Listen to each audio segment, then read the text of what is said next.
वहां देखो बुलडोजर भी खड़े हैं मेरी सभा में।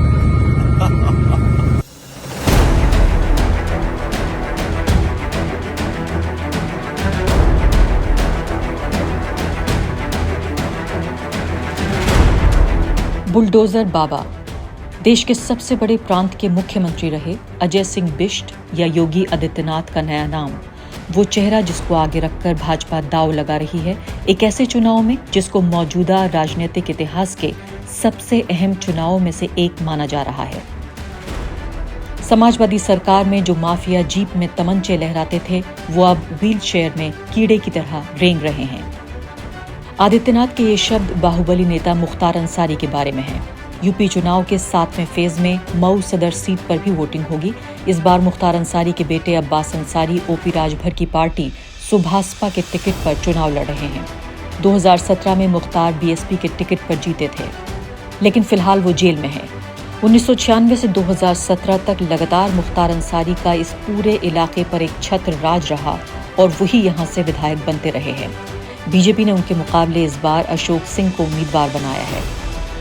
चुनाव से पहले और चुनाव प्रचार के दौरान जो 3 नाम आदित्यनाथ, अमित शाह और बीजेपी के दूसरे अहम नेताओं की जबान पर आते रहे हैं वो हैं मुख्तार अंसारी, अतीक अहमद और आजम खान। पिछले 3-4 दशकों में उत्तर प्रदेश की राजनीति पर अपना वर्चस्व रखने वाले ये तीनों बाहुबली गंभीर मुकदमों में फिलहाल जेल में हैं। ये समझना मुश्किल नहीं कि योगी सरकार ने इन तीनों बाहुबलियों को सिर्फ उनके जुर्म के आधार पर सलाखों के पीछे नहीं भेजा है, बल्कि उनका निशाना इनकी धार्मिक पहचान भी है। योगी की बुलडोजर ब्रांड राजनीति को समझने के लिए द वायर की टीम ने प्रयागराज का दौरा किया और देखा कि जमीन पर ये बुलडोजर किसको और क्यों निशाना बना रहे हैं। उत्तर प्रदेश चुनाव में बाहुबली नेताओं की ये सेलेक्टेड टारगेटिंग क्या चुनाव पर असर डाल रही है? 3 दशक से ज्यादा अतीक अहमद ने इस पूरे इलाके की पॉलिटिक्स को प्रभावित किया है। लगभग आधा दर्जन बार विधायक रहे, सांसद रहे। न सिर्फ कि उनकी अपनी सीट बल्कि आसपास की सीटों को भी लगातार प्रभावित करते रहे वो।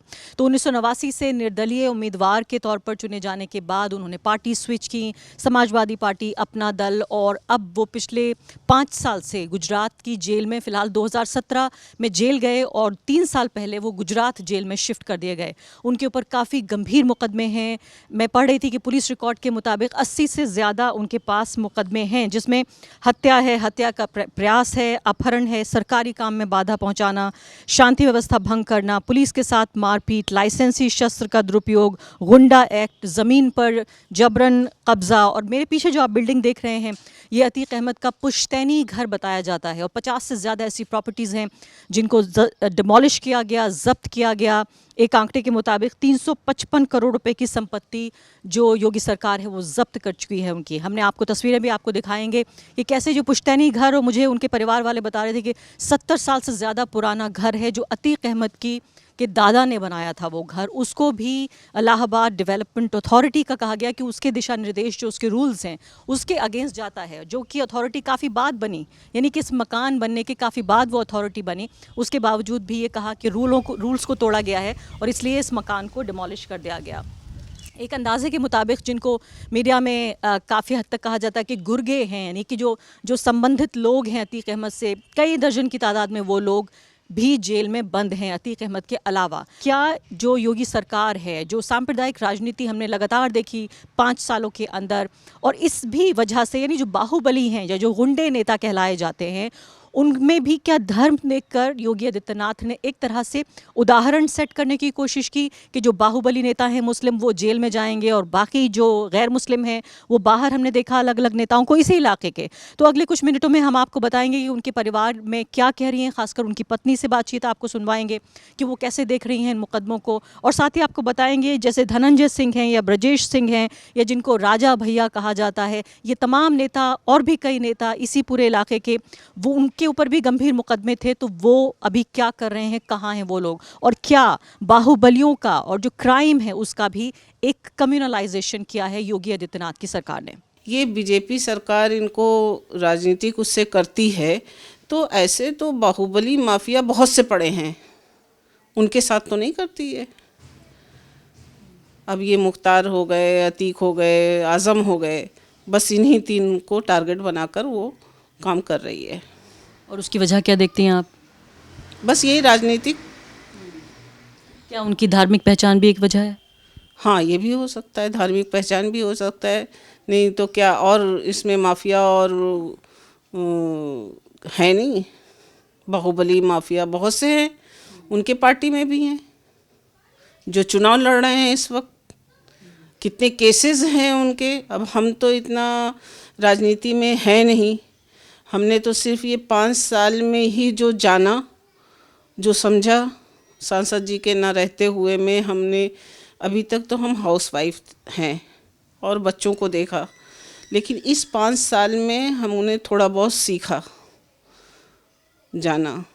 तो उनके में भी बहुत बाहुबली माफिया हैं जिनके ऊपर बहुत से केसेस, धाराएं लगे हुए हैं, लेकिन क्या वो लोग माफिया बाहुबली नहीं है?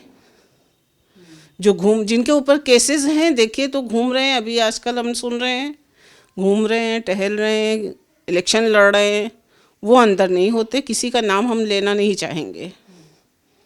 और जो आपकी प्रॉपर्टीज़ को जो ढाया गया, वो मुकदमा ये कहता है कि वो इलीगल थी, या वो जो डेवलपमेंट अथॉरिटी है, एडीए इलाहाबाद की डेवलपमेंट अथॉरिटी, उसके रूल्स के ख़िलाफ़ थी, इसलिए उसको ढाया गया? अगर रूल्स के खिलाफ, क्या ये पुश्तैनी मकान भी रूल्स के खिलाफ है?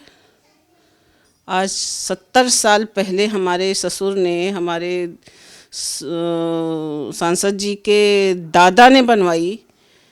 क्या उस वक्त से ये जब रूल्स के खिलाफ है ये?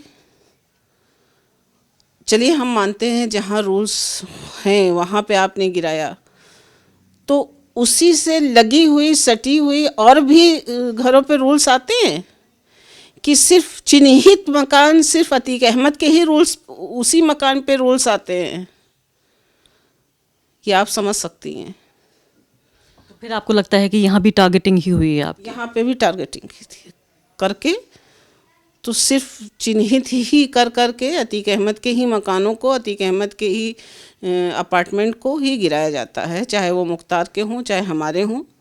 इन्हीं लोगों के बस चीज़ों को नुज़ूल बताकर उसको ध्वस्त किया जाता है, बुलडोज़र चलाया जाता है। अच्छा, आप ही बताइए, हम आपसे पूछना चाहते हैं, सारे पूरे यूपी में क्या सिर्फ ये 2 ही माफिया हैं जिनको अंदर करके ये लोग फ़ख्र महसूस करते हैं कि हमने सारे माफियाओं को अंदर कर दिया? वो कहेंगे कि विकास दुबे का भी वो एग्जाम्पल दे देंगे?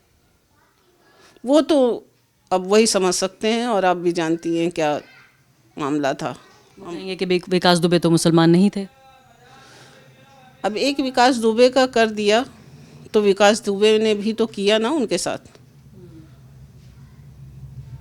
वो भी उन्हीं का आदमी था। लेकिन आपने आखिरी वक्त में ये फैसला किया कि आप इलेक्शन नहीं लड़ेंगी, आप नॉमिनेशन भी करा रही थी, फिर आपने फैसला किया आप खुद लड़ने वाली थी इलेक्शंस। जी, मैं खुद लड़ने वाली थी, लेकिन कैसे लड़ते हैं? देखिए, सांसद जी जेल में हैं, उनके भाई भी जेल में हैं, बड़ा बेटा हमारा 3 साल से फरार है, उसके ऊपर भी झूठा केस लगाकर रखा हुआ है, सीबीआई जांच चल रही है। और ऐन इलेक्शन के वक्त 31 तारीख को खुद अपने ही से बुलडोज़र ले जाकर अपने ही से गिराया, और छोटे बेटे को मेरे साजिश के तौर पर उसको फंसाकर उसको एक्टिव देखा कि ये बहुत एक्टिव है और अच्छा काम कर रहा था, तो उसको भी फंसा दिया। तो अब तो कोई देखने वाला नहीं था, तो मैं कैसे लड़ती? एक तरह से आपकी जो पॉलिटिकल बैकबोन थी उसे हर तरह से तोड़ने की कोशिश की गई। तोड़ने की कोशिश की जा रही थी। उसके बाद यहाँ के एक मंत्री थे, उन्होंने दबाव भी डाला मेरे ऊपर। एक तो मेरे बच्चे को फंसवाया मेरे लोगों के साथ मिलकर, उसके बाद दबाव भी डलवा रहे थे लोगों को भेज कर कि अगर इलेक्शन लड़ती हैं तो मैं नाम निकलवा दूंगा। ये एक तरीके से राजनीतिक दबाव था। तो हम लोगों ने नहीं लड़ने का फैसला किया, और हम लोग बेल पे, कोर्ट पे भरोसा करते हैं, हम लोग बेल लेके आएंगे इंशाल्लाह। जो क्रिमिनल्स जिनके खिलाफ बुलडोज़र चला वो अब इत्तेफाक कहें या जो है किया गया उस तरीके से सोच के कहें तो उसमें सिर्फ मुसलमान क्रिमिनल्स हैं। अतीक अहमद और मुख्तार अंसारी यही दो नाम आते हैं घूम फिर के। ऐसा लगता है, और इनके जो साथी रहे हों उन्हीं की सबकी प्रॉपर्टीज़ ले लेकर के रौंद दी गई बुलडोज़र से। और ऐसा लगता है कि बाकी जो हमारी हिंदू कम्युनिटी में गुंडे हैं ही नहीं, सब साधु बन गए, क्योंकि ऐसे और कोई नाम नहीं आते हैं। और इत्तेफाक से उसमें से कई बड़े बड़े नाम, नामी ग्रामी, जिनके नाम से लोग थर्राते हैं, वो भाजपा के नेता भी हैं। अगर आप एडीआर की रिपोर्ट पढ़िए तो सबसे ज़्यादा कैंडिडेट्स पिछले चुनाव में भी क्रिमिनल बैकग्राउंड के भाजपा से ही खड़े किए गए थे। और अब की बार तो सबने देखा कि वो एक क्रिमिनल जिसको भाजपा का बड़ा क्लोज संरक्षण रहा है, हालांकि अब वो इलेक्शन लड़ रहा है भाजपा के एलआई जेडीयू से, क्योंकि बहुत ज़्यादा पब्लिसिटी एडवर्स हो गई कि भाई वो तो क्रिकेट खेल रहे थे, सरकारी खातों में वो फरार है, पुलिस ढूंढ रही है उन्हें। लेकिन वो तो क्रिकेट खेलते हुए वीडियो आ गया उनका, लेकिन पुलिस को नहीं दिखा। भाई अब जब कहा जाता है जो पुलिस को, पुलिस उसी को देखती है, ज़रूरी नहीं कि हर एक को देखने लगे। अब ये इसके ज़रिए से, बुलडोज़र के ज़रिए से ये मैसेज दिया जा रहा है कि मैं बहुत सख्त हूँ और मैं कोई भी गैर कानूनी कार्रवाई बर्दाश्त नहीं करता हूँ। चलिए मान लिया, महिला बहुत सुरक्षित हैं, बुलडोज़र से सब डरते हैं, जितने गुंडे हैं सब भाग गए। लेकिन अब इंसिडेंट्स जैसे उन्नाव रेप कांड हुआ जिसमें भाजपा का एमएलए इन्वॉल्व था, सजा हुई, कोर्ट से हुई, घूमता रहा, कोई उसके खिलाफ ना बुलडोज़र चला। विद ये कुलदीप सिंह सेंगर, उसके बाद हाथरस कांड हुआ, उसमें भी एक ही कम्युनिटी के, ठाकुर कम्युनिटी के लड़के थे जो इन्वॉल्व थे गैंग रेप में। लड़की मर गई, गैंग रेप करके उसका मर्डर कर दिया गया, उसकी लाश भी जला दी गई रात के टाइम पे, रात के 2 बजे, और घर वालों की इच्छा के खिलाफ, और घर वालों को मौजूद भी नहीं रहने दिया गया, कोई कार्रवाई नहीं। नाम समाजवादी लेकिन काम आतंकवादी, सोच परिवारवादी। आदित्यनाथ अपने राजनीतिक विरोधियों को आतंकवादी जैसे शब्दों से नवाज रहे हैं। अखिलेश यादव ने भी कहा कि जो शहरों का, जगहों का नाम बदलते थे, उनका नाम भी बदला गया है। जब काका चले गए तो बाबा भी चले जाएंगे। बुलडोजर बाबा अब खाली होकर बुल और डॉग से खेलेंगे। कि जो मुख्यमंत्री दूसरों का नाम बदलते थे, जगहों का नाम बदलते थे, रंग बदल के अपना काम बताते थे, इस बार अंग्रेजी के एक प्रतिष्ठित अखबार ने उनका भी नाम बदल दिया।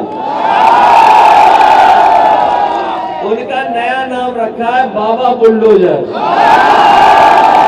ये मैंने नहीं रखा है, पत्रकार साथियों, ये गलती मत करना, ये नाम मैंने नहीं रखा है। इधर बीजेपी वाले बहुत सीख रहे हैं ABCD, इसलिए हम उन्हें कहना चाहते हैं कि काका चले गए तो बाबा भी चले जाएंगे, बाबा को भी कोई नहीं बचा पाएगा। आदित्यनाथ का दावा है कि उन्होंने सत्ता में आने के बाद एंटी भू माफिया टास्क फोर्स बनाकर गैर कानूनी तरीके से कब्जा की गई 64,000 हेक्टेयर जमीन को खाली कराया और माफिया के कब्जे वाली 2,000 प्रॉपर्टीज को जमींदोज किया है।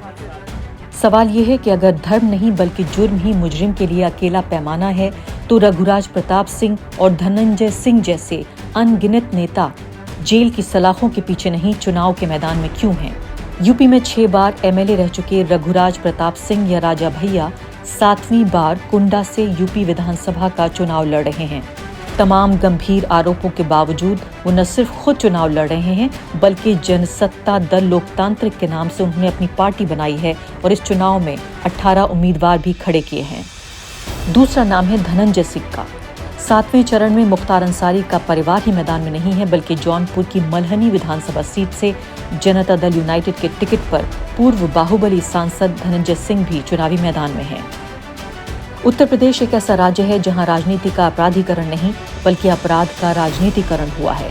लेकिन क्या एक लोकतंत्र में मुजरिम को सजा देने का अधिकार अब अदालतों को नहीं बल्कि सरकारों को मिल गया है? क्या राजनीतिक दलों को ये खुली छूट दी जाए कि वो धर्म और राजनीतिक वफादारी देखकर ये तय करें कि कौन आजाद घूमेगा, कौन चुनाव लड़ेगा और कौन सलाखों के पीछे जीवन गुजारेगा? वो वक्त दूर नहीं जब ये तय हो जाएगा कि अपनी ठोक दो और बुलडोजर ब्रांड राजनीति के जरिए योगी लखनऊ वापस लौटेंगे या उन्हें गोरखपुर के मठ जाना पड़ेगा। द वायर के और वीडियोस देखने के लिए सब्सक्राइब करें और बेल आइकन पर क्लिक करें। स्वतंत्र पत्रकारिता की आर्थिक मदद करने के लिए डिस्क्रिप्शन में दिए गए लिंक पर जाएं और अपनी राशि चुनें।